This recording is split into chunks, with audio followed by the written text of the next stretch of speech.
That speech coming 6 weeks into his historic return to the White House. In it, he touched on several recent controversial topics and also doubled down on his recent decision to impose tariffs on key U.S. trading partners. Eyewitness News reporter Jory Rand joining us now in studio with more on the much divided presidential address. Jory. Yeah, we have a lot to get to. Not surprising, given that this was the longest address to Congress in American history, more than 90 minutes. But the president did what he does. He inspired his base. He enraged his opposition. He said a lot of things that aren't true and made a lot of big announcements of things to come. America is back. President Trump speaking for nearly 100 minutes tonight in his first address to Congress of his second term. It was the longest joint address in American history, and within minutes, Democratic protests began.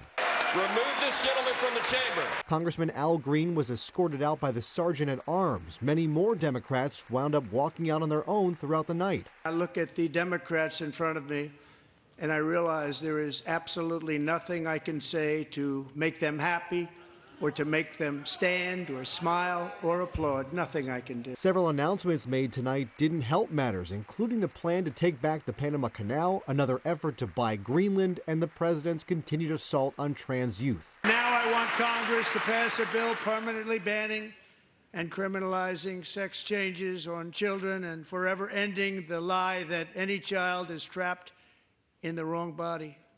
This is a big lie.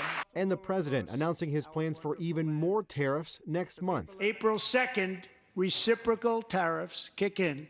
And whatever they tariff us, other countries, we will tariff them. That's reciprocal. The president admitting Americans will suffer financial hardship because of his moves. There'll be a little disturbance, but we're okay with that.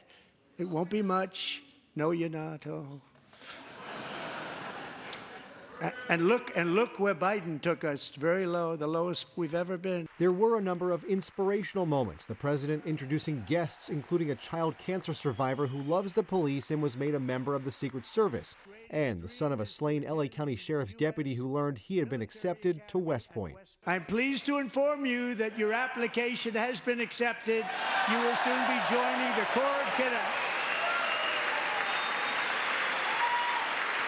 There really were some special moments in the gallery. The president also making several other big announcements during the speech. One is that the mastermind behind the Abbey Gate attack in Afghanistan in 2021 that killed 13 U.S. service members was caught. Another, following that disastrous Oval Office meeting with Volodymyr Zelensky last week, the Ukrainian president wrote a letter to the President Trump, saying he's ready to make a deal. A letter the president said he appreciated receiving. The president also devoting a large portion of his speech tonight to Social Security, listing millions of people who he says are in the Social Security system above the age of 100 up to something like 300 years old. ABC News fact-checked this and showed that only about 80,000 people over the age of 100 are receiving checks from Social Security, but many fearing now that the president is taking aim at Social Security and looking to cut it. Jory Rand, ABC 7 Eyewitness News.